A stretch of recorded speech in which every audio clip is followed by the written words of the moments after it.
નમસ્કાર મિત્રો, યાના academy YouTube channel પર આપનું હાર્દિક સ્વાગત છે। અહીં આપણે સ્પર્ધાત્મક પરીક્ષામાં ગણિત વિષયમાં જે ચેપ્ટર છે સંખ્યા પદ્ધતિ, તો તેના કેટલાક દાખલા છે એ આ વિડીયોમાં જોઈશું।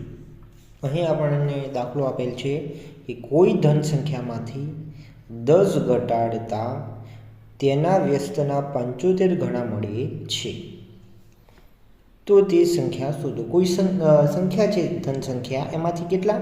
તો 10 ઘટાડતા શું? તો તેના વ્યસ્તના 75 ગણા મળે છે। કોઈ સંખ્યા છે તો એમાંથી 10 બાદ કરતા જે જવાબ મળે છે કેવો મળે છે?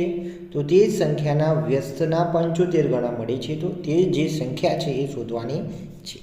અહીં આ દાખલાનો જવાબ આપણે છે વિકલ્પ પરથી કરીશું। અહીં જે વાક્ય કહે છે એ પ્રમાણે આપણે ગોઠવણી કરીએ તો અહીં તે સંખ્યા શોધવાની વાત કરે છે।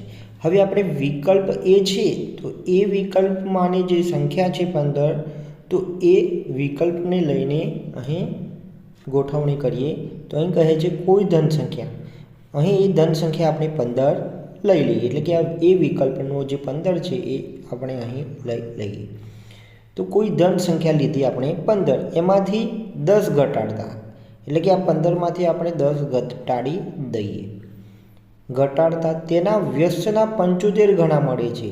શું મળે છે? 75 ગણા મળે છે। મળે છે મતલબ બરાબર તેના વ્યસ્તના મતલબ કે આ 15ના, એટલે કે આ જે સંખ્યા છે એના, તો 15ની વ્યસ્ત થશે 1/15 ના 75 ગણા। ગણા એટલે શું કરવું પડશે? અહીંયા ગુણાકાર કરવો પડશે। કેટલા ગણા? તો 75 ગણા। તો આ થઈ ગયું કોઈ સંખ્યાના 10માંથી બાદ કરતા અથવા તો 10માંથી ઘટાડતા તે સંખ્યાના વ્યસ્તના 75 ગણા મળે છે। હવે શું થશે? તો આ બરાબરની આ બાજુ છે ડાબી બાજુ થઈ જશે, અને આ છે બરાબરની આ બાજુ જમણી બાજુ। હવે શું કરીશું? ડાબી બાજુ અને જમણી બાજુ સરખી આવે છે, જો સરખી આવશે તો આપણો આ જે એ વિકલ્પ છે એ સાચો થશે એમ સમજીશું। હવે આ 15માંથી 10 બાદ કરીએ તો કેટલા મળશે? તો 5 બાદ કરીશું। આ બરાબરના બરાબર આ 15 છે તો 15નો ઘડિયો 5 સુધી બોલીએ તો 75 મળે છે, એટલે કે 15 × 5 = 75। તો અહીં આપણને ડાબી બાજુ પણ 5 મળે છે, જમણી બાજુ પણ 5 મળે છે। મતલબ આપણે જે એ વિકલ્પ છે જે 5 લીધેલ છે એ 15 લીધેલ છે, તો એ છે સાચો જવાબ। તો આ રીતે આપણે આજે વાક્ય કહ્યું હતું એ વાક્ય પ્રમાણે અહીં ગોઠવી અને એ વિકલ્પ છે એ સંખ્યા તરીકે લઈ અને આપણે જવાબ લાવતા અહીં આપણને ડાબા અને જમણા બંને બાજુ શું? તો સમાન અહીં 5 મળે છે, તેથી આપણો એ જવાબ સાચો હશે।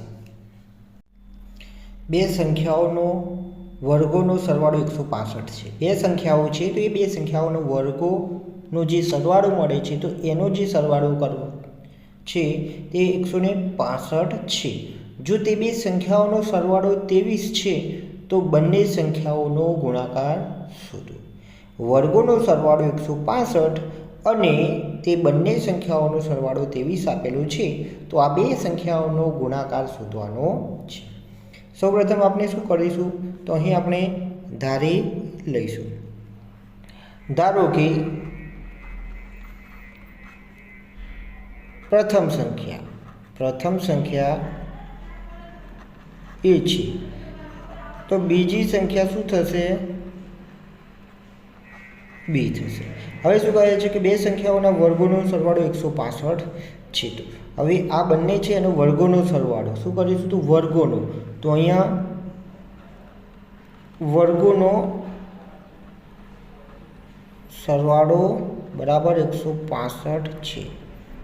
મતલબ કે a વર્ગ વત્તા b વર્ગ બરાબર 165, આ એક સમીકરણ મળશે। પછી શું કહે છે કે જો તે બે સંખ્યાઓનો સરવાળો 23 છે, તે બે સંખ્યાઓનો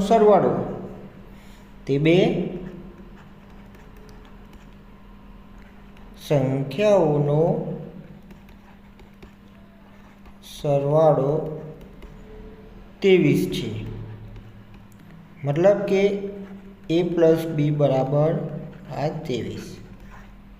તો બંને સંખ્યાઓનો ગુણાકાર શોધો, મતલબ a ગુણ્યા b બરાબર કેટલા શોધવાના છે. હવે શું કરીશું, અહીંયા આપણે સૂત્ર લઈશું કે a પ્લસ બીનો વર્ગ છે એ, તો આ સૂત્રનો આપણે ઉપયોગ કરીશું. તો શું થશે, તો a વર્ગ પ્લસ 2ab પ્લસ b વર્ગ. આ a પ્લસ બીનો વર્ગ બરાબર a વર્ગ પ્લસ 2ab પ્લસ b વર્ગ. હવે શું કરીશું, તો a પ્લસ બી, આજે a પ્લસ બી આપેલો છે, તો આ બંને a પ્લસ બી, તો a પ્લસ બીની કિંમત અહીંયા શું કીધી છે, તો 23. તો એ 23 મૂકી દઈશું અને 23નો વર્ગ કરીશું બરાબર. અહીંયા આ લઈ લઈશું a વર્ગ, પછી આ b વર્ગ પ્લસ 2ab, આ 2ab પાછળ લઈ લઈશું, આ b વર્ગ છે આગળ લઈ લઈશું, મતલબ આપણને આ 2 મળી રહેશે. એટલે કે આપણને આ જે કિંમત અહીં મૂકવાની છે તો અહીં આપણે સરળતાથી મૂકી દઈશું. હવે શું કહે છે, તો 23નો વર્ગ, એટલે અહીં આપણે 23નો વર્ગ કરી દઈએ. તો 23નો વર્ગ આપણે ચોકડી ગુણાકારની રીતે કરી દઈએ, તો 3 ગુણ્યા 3 3 3 થશે 9. પછી 3 ગુણ્યા 2 કરીએ, 3 2 6, આ 3 ગુણ્યા 2 કરીએ તો આ 6, આ બંનેનો સરવાળો કરીએ, આ બંનેનો સરવાળો કરીશું તો 12, આ 2 છે અહીં મૂકી દઈએ, આ 1 છે વધી તરીકે આગળ લઈ લઈએ. હવે આ 2 ગુણ્યા 2 કરી લઈએ, 2 2 4, આ વધી 1 અને 4નો સરવાળો કરી દઈએ તો આપણને મળશે 5. તો આ રીતે 23નો વર્ગ આપણને મળી ગયું 529. કેટલા મળશે મિત્રો, તો 529 મળી ગયું. હવે આ a વર્ગ વત્તા b વર્ગ, તો a વર્ગ વત્તા b વર્ગમાં આપણે શું મૂકી દઈએ, તો 165 મૂકી દઈએ, વત્તા 2ab છે એમને એમ. હવે શું કરીએ, તો આ 2ab આગળ લઈ દઈએ, 2ab બરાબર આ 529 આ બરાબરની આ બાજુ આવશે, આ 165. તો 2ab બરાબર 529 માઇનસ 165. તો આ 529 ઓછા 165 બાદ કરીએ તો 9માંથી 5 જશે તો 4, અહીંયા 12, અહીંયા 4, 12માંથી 6 એટલે 6, 4માંથી 1 જશે તો 3 મળશે. તો 2ab બરાબર 364 મળશે. હવે આ ab લઈએ તો આ 2 ક્યાં લઈશું, 2 છેદમાં અંશમાં 364, તો આ 364 એ 2, તો 2 એકા 2, 3માંથી 2 એટલે કે 1, આ 6, આ 8, તો 2 8 16, આ 4 ઉતારી દઈએ તો 2 2 4. તો અહીં આપણને 182 ગુણાકાર મળે છે. એ બી એટલે કે a ગુણ્યા b 182 મળે છે. તો આ આપણો બી વિકલ્પ છે 182 એ સાચો થશે. બે સંખ્યાઓનો ગુણાકાર 93 છે અને તફાવત 28 છે, તો તેના વ્યસ્તના વચ્ચેનો તફાવત શોધો. તો તેના વ્યસ્તના વચ્ચેનો તફાવત અહીં આપણે શોધવાનો છે. તો આપણે સૌપ્રથમ એ બંને સંખ્યાઓ ધારી લઈશું. તો એક સંખ્યા ધારીએ તો a અને બીજી સંખ્યા b. આપણે એક સંખ્યા a ધારી અને બીજી સંખ્યા ધારી b. હવે શું કહે છે કે બે સંખ્યાઓનો ગુણાકાર 93 છે, તો આ a ગુણ્યા b બરાબર 93 લઈએ. તો આ બે સંખ્યાઓનો ગુણાકાર 93 છે.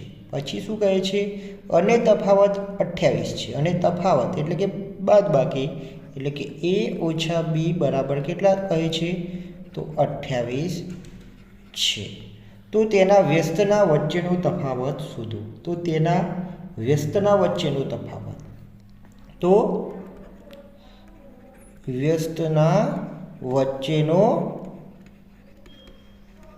તફાવત, તો એનો વ્યસ્ત, તો એનો વ્યસ્ત શું થશે? 1/a. બીનો વ્યસ્ત શું થશે? તો 1/b થશે. તો એનો વ્યસ્ત 1/a અને બીનો વ્યસ્ત 1/b થશે. હવે શું કહ્યું છે? તો બંનેના વ્યસ્તના વચ્ચેનો તફાવત એટલે કે બાદબાકી શોધવાની છે. એટલે કે આ a/b ઓછા a/a. તો શું કરીશું? સૌપ્રથમ આ બી અને એનું લસા, તો શું થશે? તો 1 ગુણ્યા a. આ 1 અને a નો ગુણાકાર કરીએ અને અહીં તો અહીંયા આપણે શું a થી ગુણીએ અને નીચે પણ a થી ગુણીએ, એટલે આ b ગુણ્યા a ઓછા અહીંયા આપણે શાનાથી? તો b થી ગુણશું, ઉપર પણ b થી ગુણીશું, એટલે કે 1 ગુણ્યા b અને નીચે b ગુણ્યા a અથવા તો a ગુણ્યા b કરીશું. એટલે કે છેદ બંને કેવા થઈ ગયા? સરખા થઈ ગયા. તો a, તો આ બરાબર આ a ઓછા આ b છેદમાં ગુણાકાર, એટલે કે ab લખો અથવા તો ba લખો. આપણે આ રીતે ab લખી લઈએ. હવે ab a ઓછા b, તો a ઓછા b માં શું છે? તો અહીં 28 છે. તો આ 28 લઈ લઈએ અને આ જે છે શું કહેવાશે? આ જ કહેવાશે, a ગુણ્યા b જ કહેવાશે આ. તો a b બરાબર કેટલા છે? તો આ 93 છે. તો આ 93. તો શું જવાબ મળશે? 28/93 મળશે. 28/93 એટલે કે આ બી ઓપ્શન છે એ આપણો શું? તો જવાબ મળશે.